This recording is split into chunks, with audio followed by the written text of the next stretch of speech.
All right, let's jump right in. Today, we are tackling part 5 of an absolutely fantastic 8-part tutorial called IPv6 Troubleshooting for System Administrators and Technical Support. This comes to us from Virtualization Options LLC, which is a great Colorado-based technology research and advisory group. Now, if you're already totally comfortable troubleshooting IPv4 and you're helping drive your organization's migration to IPv6, well, you are exactly who this explainer is for. We're going to focus strictly on the Part 5 material today to equip you with the precise diagnostic mindset you need to uncover the invisible failures hiding in modern dual-stack environments.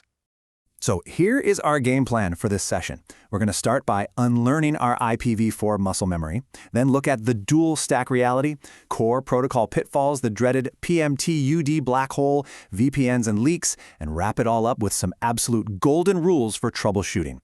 Kicking things off with Section 1, Unlearning IPv4 Muscle Memory to establish a new baseline. To effectively diagnose IPv6, you really have to stop treating it like it's just IPv4 with a bigger address space. It is a fundamentally different beast. Think about it. IPv4 relies heavily on broadcast traffic and heavy use of NAT. But in IPv6, multicast completely replaces broadcast. That means all your old troubleshooting tricks, like pinging the good old 255.255.255.255 broadcast address, are literally meaningless now. And because NAT is largely absent, meaning your devices are globally routable with unique public addresses, your entire firewall strategy and all your security assumptions just have to change. And when you get right down to the interface level, the shift is pretty jarring the first time you see it. We are all used to an IPv4 interface having a single familiar IP address, right? Well, an IPv6 interface casually handles multiple addresses at the exact same time. It's completely normal for a single interface to be juggling a link local address starting with FE80 right alongside a global unicast address and maybe even a few temporary privacy addresses. So if you're troubleshooting, do not try to fix it by stripping it down to one address. That is exactly how the protocol is designed to work. Moving right along to Section 2, the dual stack reality and its invisible traps. We live in a dual-stack world, meaning our networks are running both IPv4 and v6 simultaneously. And because of that, silent failures happen all the time. A massive culprit here is something called happy eyeballs, which is actually documented in RFC 8305. Happy eyeballs is basically a race. Modern web browsers will try the IPv6 connection first, and if it doesn't connect instantly, it gives it a 250 millisecond head start before racing it against an IPv4 connection. The trap here is that a broken IPv6 path won't actually throw a clear connection error. Instead, it just quietly slaps a 250 millisecond latency penalty on every single connection your users make. They're going to complain the network is sluggish, but your IPv4 dashboards are going to say everything is perfectly green. Okay, Section 3. Let's dig into core protocol pitfalls, specifically NDP, DAD, and RAs. You really have to understand how these core features break behind the scenes. Take duplicate address detection, or DAD, for example. Normally, a host sends out a neighbor solicitation to say, hey, I'm using this address. If another host is already using it, it detects a conflict. When that happens, the interface address gets flagged as DAD failed, and it drops all global connectivity. If DAD fails, maybe because someone cloned a VM and copied the MAC address, or you've got overzealous port security blocking those multicast packets, your device is just stuck offline. So always check the interface status for that DAD failed flag. Then there are router advertisements, or RAs, which carry the default gateway info to your hosts. Now, unlike IPv4, where you have explicit DHCP lease renewals, RAs rely completely on periodic refreshes.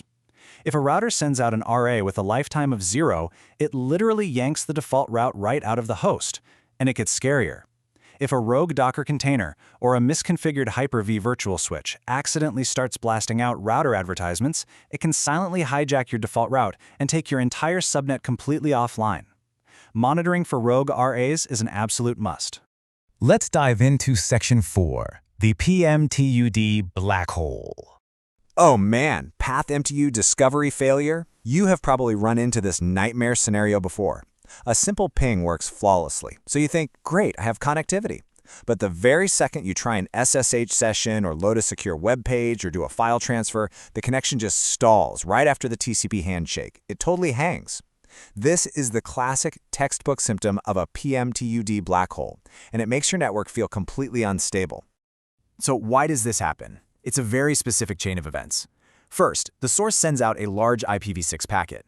Second, a router somewhere down the line tries to forward it but hits a smaller MTU limit on the next hop.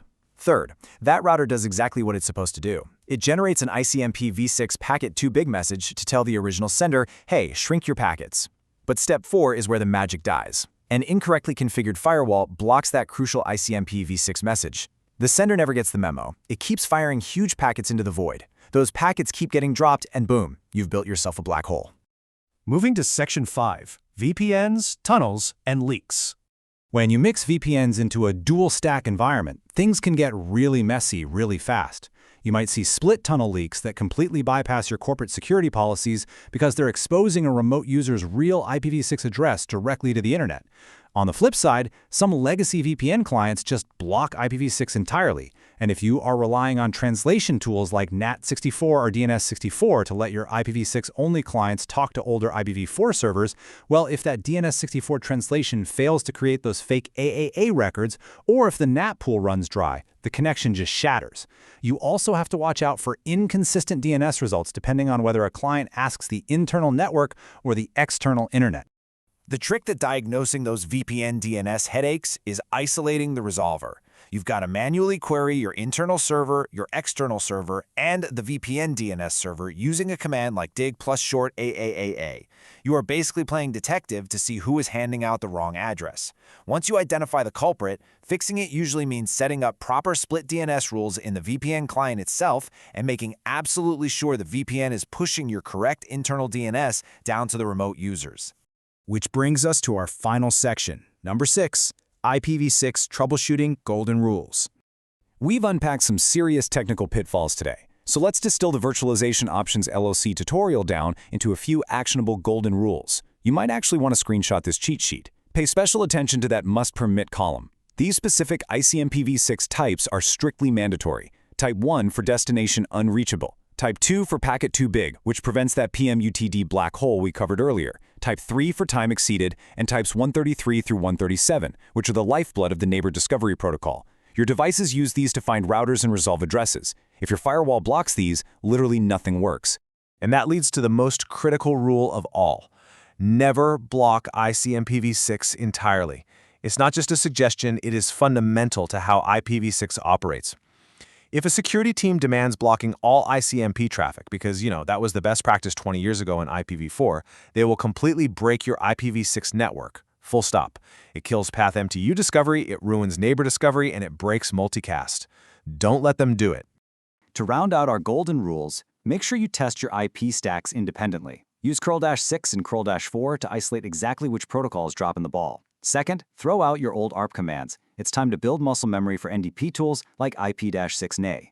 Third, remind yourself that seeing multiple IP addresses on a single interface is totally normal. Don't fight the protocol. And lastly, document your ISP prefix delegations. If your ISP silently changes your prefix, all your static configurations will break invisibly if you aren't tracking it. Given how easily these failures can hide, whether it's the 250 millisecond happy eyeballs penalty dragging down performance or oversized packets silently dropping into a black hole, I want to leave you with a thought. Is your network silently failing on one stack right now? Grab these tools, audit your dual stack environments, and see what you find under the hood. Thanks so much for hanging out with me for this explainer and happy troubleshooting.